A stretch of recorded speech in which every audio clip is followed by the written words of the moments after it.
favorite rapper. Sit back, I'm about to. Sit back, sit back, I'm about to begin.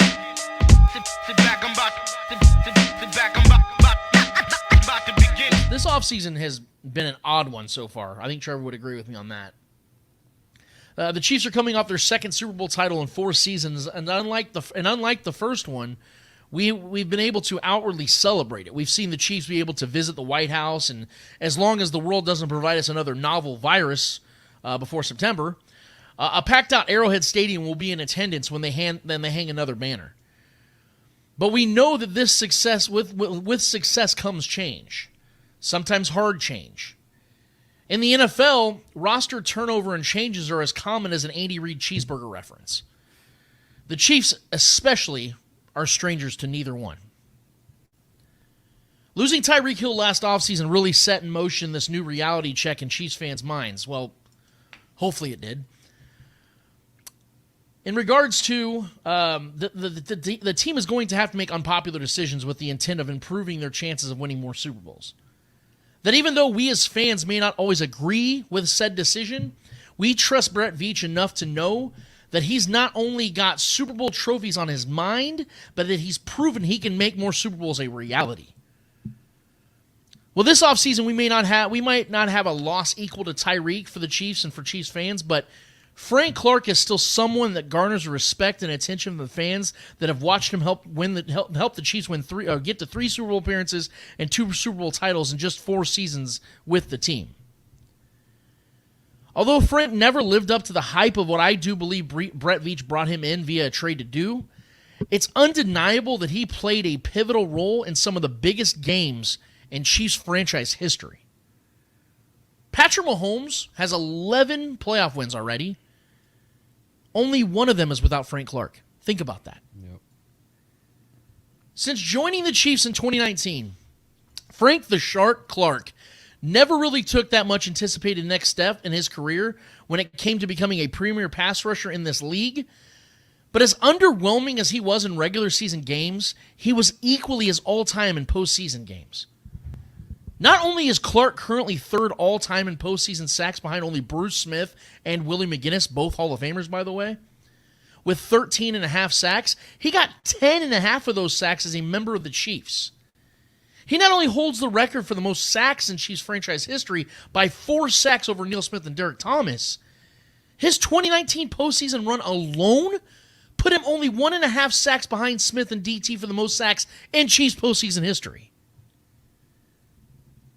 I will admit that at times, I haven't been the biggest fan of Frank Clark. I'll just put that out there. Both the person and the athlete. He often struggled to stay on the field and would disappear for long stretches of games and, quite frankly, seasons. And when you're the highest paid defender at one point and at another point you're the highest paid player on the team, you're held to a higher standard, and more times than not, he didn't hold up to the standard. And there's the multiple gun charges thing. Look, I get that we've all made our mistakes, but to tote illegal weapons in L.A. County multiple times within a few months stretch was asking to be suspended. Bonehead.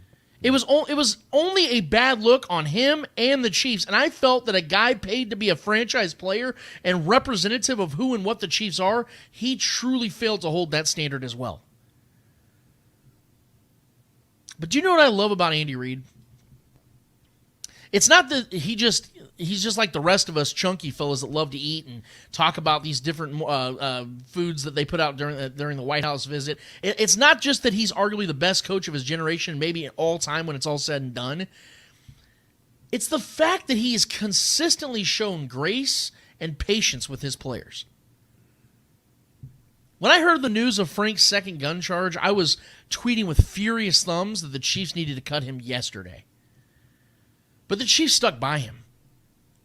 And looking back, it was obviously the right choice, not just from a football perspective, but from a life perspective as well. Frank Clark is no longer a Chief, but he doesn't leave with bitterness in his heart, but rather a heart filled with respect and love for his now former team, his teammates, GM, and coach. This week, Frank Clark did an interview with CBS's reporter Josina Anderson. We know from previous interviews that are now some of the best in NFL history, Frank ain't a bullshitter. He says what he says, feels what he feels, and we all know exactly what's on his mind. So when he speaks, we know it's the authentic truth. He's very politically correct as well. In his interview with Josina, Frank had nothing but great things to say. Talking about Chris Jones and how close they were, along with the fact that he was even close to players that were down the roster and even his quote-unquote punter Tommy Guns.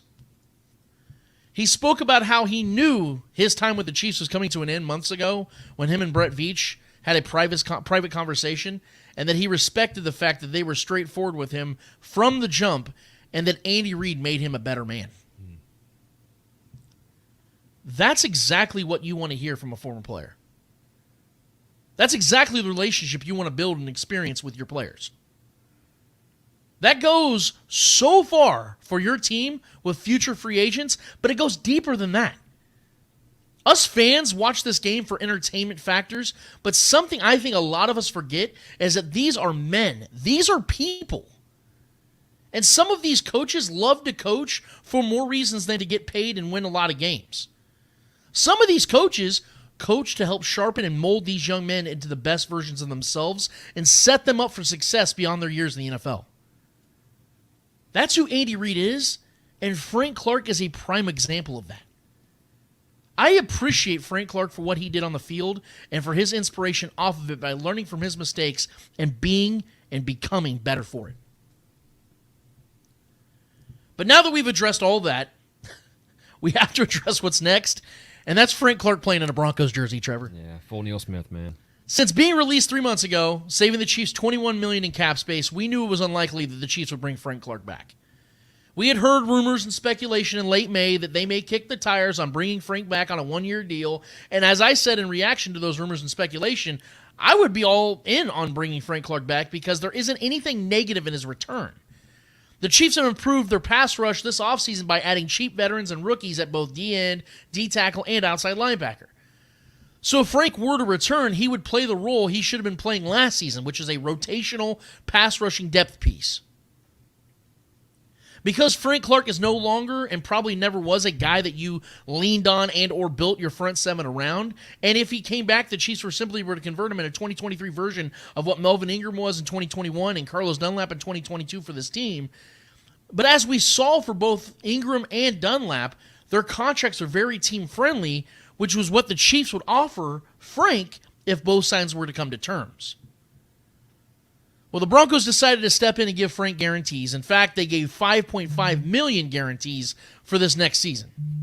And let me first and foremost say that I couldn't be happier for Frank by not only landing another gig in the NFL, but landing more guaranteed dollars while staying in the NFL. Yep. Both of those are very hard to come by for at least 70% of the league. But let me bring reality to the equation. The Broncos brought in and paid Frank Clark to be a player he was for the Chiefs in the postseason. And a team only does that if they're a postseason worthy team. The Broncos are not. We aren't making predictions today because that's our rule. We don't do that until September. But does anyone seriously view the Broncos team as a legitimate threat to the Chiefs for the AFC West? Do the Broncos strike you as a top 7 team in the AFC as currently constructed? Nope. I get that the addition of Sean Payton at head coach is exciting, but are we going to ignore the fact that Russell Wilson is literally washed? That the Broncos don't have a single top-tier reliable weapon on offense? And even to the point of Sean Payton, the man had won a Super Bowl, but that was so long ago, he beat Peyton Manning while he was still playing for the Colts. Not only that, Sean Payton has only 3 playoff wins since 2014, and that was with a still very capable Drew Brees and a much more winnable NFC South. Sean Payton is an upgrade from Nathaniel Hackett, but is he a big enough upgrade to get the Broncos back to prominence while they have a 5'10 quarterback withering away by the week? Is Frank Clark really going to give the Broncos team enough regular season production to tip them over that playoff edge for the first time in over 8 years? That's a lot to ask from both these men. But all in all, and I'll echo this, and I'll echo this, and I'll echo this, I'm happy for Frank Clark, and the Broncos got themselves a solid edge rusher. I appreciate the historic postseason play from Frank, but at the same time, I'm not upset that Frank Clark is gone. Yeah. He would have been a solid rotational pass rusher for the Chiefs this next season, which means they would have paid him next to nothing. The Broncos gave him much more money and much more playing time. That's why we are where we are.